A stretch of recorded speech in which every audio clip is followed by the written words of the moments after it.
Welcome back to another compelling episode of the Reach for Power podcast. I am your host, Monika Kruk, and today we have an intriguing topic to explore: unmasking gaslighting in the workplace. Before we dive into the depths of this subject, let's begin by providing more context on the gaslighting itself. So, what is it? It is a manipulative technique used by individuals to make others question their own reality, memory, or perceptions. It is actually a serious problem, according to psychologists. Gaslighting can occur in personal and professional relationships, as well as in interactions with public figures. The manipulator usually holds enough power to make the victim afraid of challenging the dynamic. However, gaslighting is not always intentional or malicious. It can result from how a person was raised or their rigid beliefs. It is important to be aware of the red flags indicating gaslighting and to take steps to address the situation.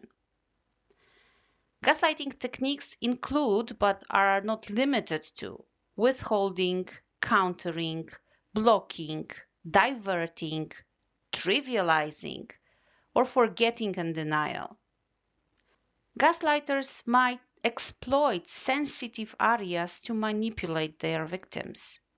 Warning signs of gaslighting include constant self-doubt, difficulty in making decisions, confusion about the relationship, unproductive confrontations, fuzzy thoughts or beliefs, excessive apologizing, and making excuses for the abuser's behavior.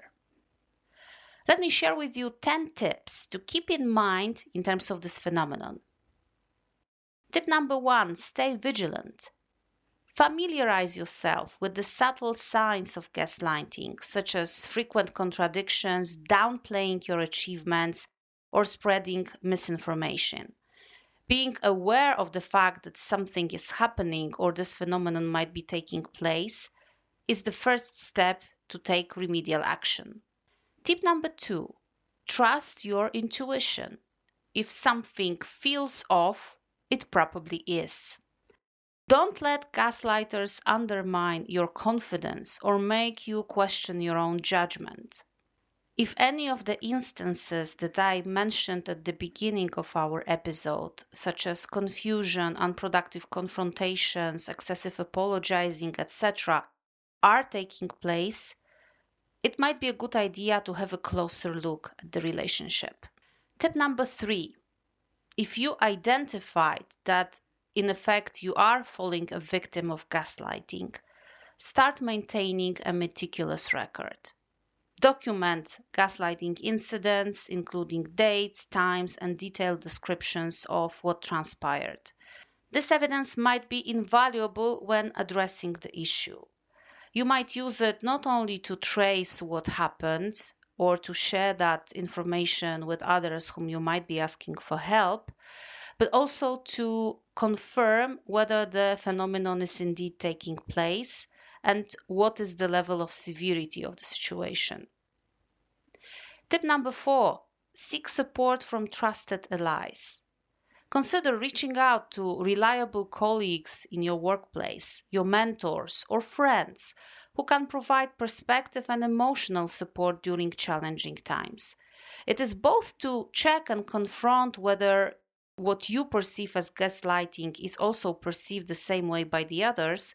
It's also to rely on your social capital, simply to re-establish your self-esteem and to ground yourself in terms of who you are and what you bring to the table. Tip number 5, educate yourself. So develop a deeper understanding of gaslighting techniques and manipulation tactics. This knowledge will empower you to recognize and counteract gaslighting whenever it appears in your vicinity. Tip number 6, assert your boundaries. So, in other words, clearly communicate your expectations and boundaries to the person whom you perceive as gaslighter. Be firm in upholding these boundaries and refuse to tolerate any disrespect or manipulation. By clearly communicating your boundaries, not only you are drawing the line in the sand, but also you are giving yourself a chance to check whether the behavior is being repeated or whether it will be continued after you made it very clear that you wanted to stop. Tip number 7, prioritize self-care. Engage in activities that nourish your well-being, such as practicing mindfulness, exercising, seeking therapy, or working with a coach. Self-care is crucial to maintain your resilience and mental clarity.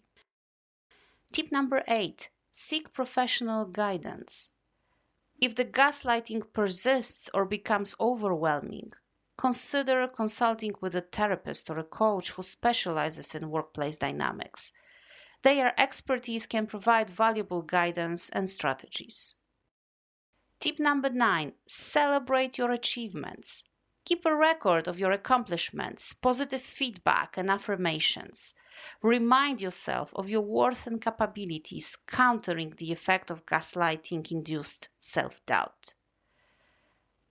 Last but definitely not least, take action. If all else fails, it's time to take decisive steps. Report the gaslighting incidents to the appropriate channels within your organization, such as HR or management. This ensures accountability and protects others from similar experiences.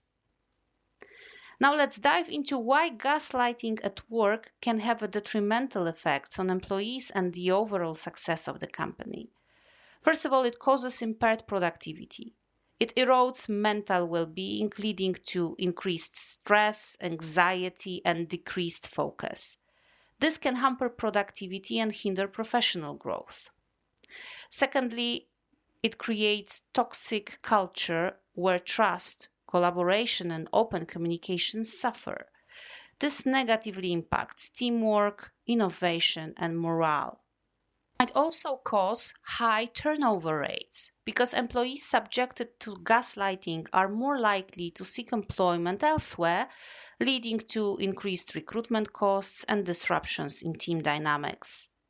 It might also damage reputation, as if gaslighting incidents become known, it can tarnish the company's reputation, making it challenging to attract top talent and maintain strong client relationships. Furthermore, it might also bring legal implications.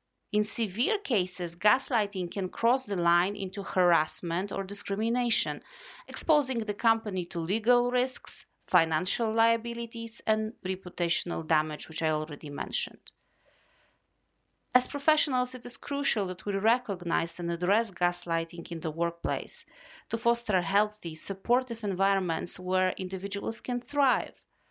Armed with this knowledge and actionable strategies, we can navigate the complexities of gaslighting and ensure our collective reach for power remains empowering and transformative. Thank you for joining me today on this episode of Reach for Power podcast. Stay tuned for more expert insights and empowering discussions to fuel your professional journey. Until next time, and all the best in your reaching for power.